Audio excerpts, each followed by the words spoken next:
মই ক'ব বিচাৰিছো বৰ্তমানৰ কথা সেয়াটো হৈ গ'ল পঞ্চায়ত আমাৰ টোটেল আমাৰ ৰহা সমষ্টিত মই পৰিষ্কাৰ দাস আমাৰ ৰহা সমষ্টিত আমাৰ মই পৰিষ্কাৰ কৰি দিওঁ তাৰপিছত আপুনি আকৌ ক'ব পাৰিব আমি যেতিয়া সমীক্ষা কৰিছিলো যে ৰহা সমষ্টিত কিয় তুমুল প্ৰতিদ্বন্দ্বিতা হৈছে তেতিয়া আমি সমীক্ষা কৰোঁতে এটা কথা ওলাইছিল সেই কথাৰ উত্তৰ আপুনি মোক দিব যে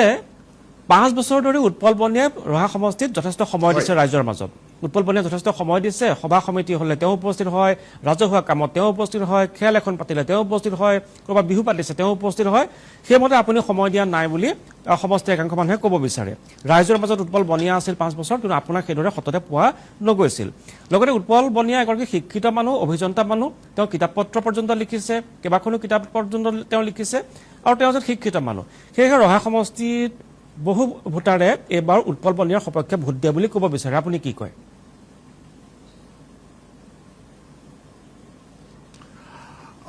উৎপল বনিয়া ডাঙৰীয়া যোৱা সময়খিনিত তেওঁ এজিপিৰ পৰা প্ৰতিদ্বন্দ্বিতা কৰিছিল 2021 চনত তাৰ পৰৱৰ্তী পৰ্যায়ত তেখেতে আমাৰ ভাৰতীয় জনতা পাৰ্টিটো যোগদান কৰিবৰ কাৰণে তেখেতে চেষ্টা চলাইছিলে তাৰপিছত শেহতীয়াভাৱে তেওঁ আনুষ্ঠানিকভাৱে কংগ্ৰেছ দলত যোগদান কৰা নিৰ্বাচনৰ প্ৰায় 1.5-2 বছৰ আগত আনুষ্ঠানিকভাৱে কংগ্ৰেছ দলত যোগদান কৰিছে আৰু তেওঁ বিভিন্ন হয় খেলা ধূলা বা বিভিন্ন আমিও চেষ্টা কৰোঁ আমি যিমানখিনি আমি চেষ্টা কৰোঁ বিভিন্ন অনুষ্ঠান প্ৰতিষ্ঠানৰ লগত একাত্ম হৈ কাম কৰিবৰ কাৰণে আমিও চেষ্টা কৰোঁ কিন্তু তেওঁ আমাতকৈ অলপ কিছু কৰিছে কিন্তু উন্নয়নৰ ক্ষেত্ৰত বা সমষ্টিটোৰ ডেভেলপমেণ্টৰ ক্ষেত্ৰত আমি কিন্তু যোৱা সময়খিনিত আন্তৰিকতাৰে আমি কাম কৰি আছোঁ গতিকে আপোনালোকৰ যিটো মানে 50-50 যিটো দিছে সেইটো অহা 4 তাৰিখেতো সেইটো স্পষ্ট হৈ ওলাই পৰিব কিন্তু মই ভাবোঁ ৰহা সমষ্টিত আমি ভাৰতীয় জনতা পাৰ্টীয়ে আমি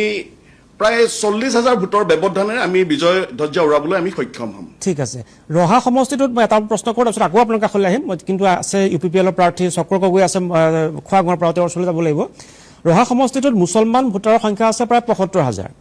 75,000 মুছলমান ভোটাৰৰ প্ৰায় 68,000 মান ভোটাৰে হয়তো ভোটদান কৰিছে কওক এইটো আচলতে আমাৰ ৰহা সমষ্টিৰ আমাৰ ডেলিমিনেশ্যনৰ গোটেই প্ৰক্ৰিয়াটোত আমি জড়িত হৈ আছিলো ৰহা সমষ্টিত মুছলমান ভোট 28% আছে আমাৰ 2,44,000 আমাৰ 2,44,469টা টোটেল ভোট মুছলমান তাৰ ভিতৰতে যদি 28% ধৰা হয় তেনেহ'লে 68,451টা মুছলমান নহয় 68,451 মুছলমান ভোটাৰ 68,451 ঠিক আছে তেওঁলোকৰ ভোটাৰ সংখ্যা 68,451 মই তাকে কৈছো 68,000 95% তেওঁলোকৰ পোল হৈছে সেইফালৰ পৰা চাবলৈ গ'লে 68,451টা ঠিক আছে তাৰ ভিতৰতে তেওঁলোকে 95% পোল হৈছে 95% যদি পোল ধৰো তেনেহ'লে 64,600 তেওঁলোকৰ পোল হৈছে বুজিছো 64,000 যদি পোল হৈছে আৰু আমাৰ হিন্দু পোল হৈছে দিন দাস মই বুজিলো মই সেইটোলৈকে আহিছো 68,000 যদি 64,000 যদি মুছলমানে ভোট দিছে আপুনি যদি 4,000 প্ৰায় 60,000টো উৎপল বনিয়াই পাব মুছলমান ভোট 60,000 মানটো পাব আপুনি 4,000 পালে বুলি মই ধৰিলো আৰু হিন্দু ভোটাৰ আছে 1,35,000 মান আছে হিন্দু কিমান আছে তাৰ 1,20,000 মানে ভোট দিছে নহয় জানো তো 1,00,000 হিন্দু ভোট আমাৰ 1,42,573টা 1,42,000 1,42,573টা আমাৰ হিন্দু ভোট পোল হৈছে বুজিছো এতিয়া 60,000 যদি মুছলমান ভোট যদি বনিয়াই পায় আপোনাৰ কাৰণে সংকট নহব জানো হিন্দু ভোটো তেওঁ পাব না হিন্দু ভোট তেওঁক আপুনি 60ৰ লগত 30,000 হিন্দু ভোট দি দিয়ক মানে আমি চাইছো ৰহা সমষ্টিৰ যিটো ট্ৰেড আমি বহুত কষ্ট কৰি আমি যোৱা সময়খিনিত ময়ো কংগ্ৰেছ কৰি আছিলো হিন্দু জাগাত আমি মানে কংগ্ৰেছে ভোট ল'বৰ কাৰণে বহুত মানে কষ্ট কৰিব লগা হয় এনে হৈছে নেকি বাৰু বৰ্তমান যিটো অসমৰ যিটো পৰিৱেশ পৰিস্থিতি এনে হৈছে নেকি দাস যে হিন্দু মহিলাই বিজেপিক ভোট দিছে কিন্তু পুৰুষে দিয়া নাই নৱপ্ৰজন্মই দিয়া নাই ৰহা সমষ্টিত তেওঁলোকে উৎপল বনিয়াক বেছি পছন্দ কৰিছে আপোনাক কৰা নাই এনে হৈছে নেকি বাৰু নাই তেনেকুৱা হোৱা নাই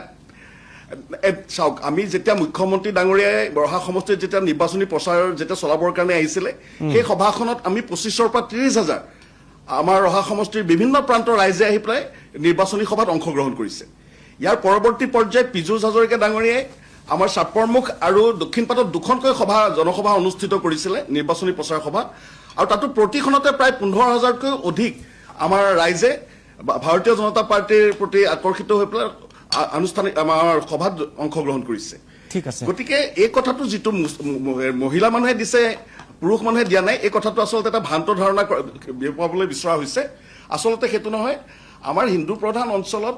আমাৰ 81% পোল হৈছে, আৰু এইবাৰ যিটো সৰ্বাধিক যিটো পোল হৈছে, আমাৰ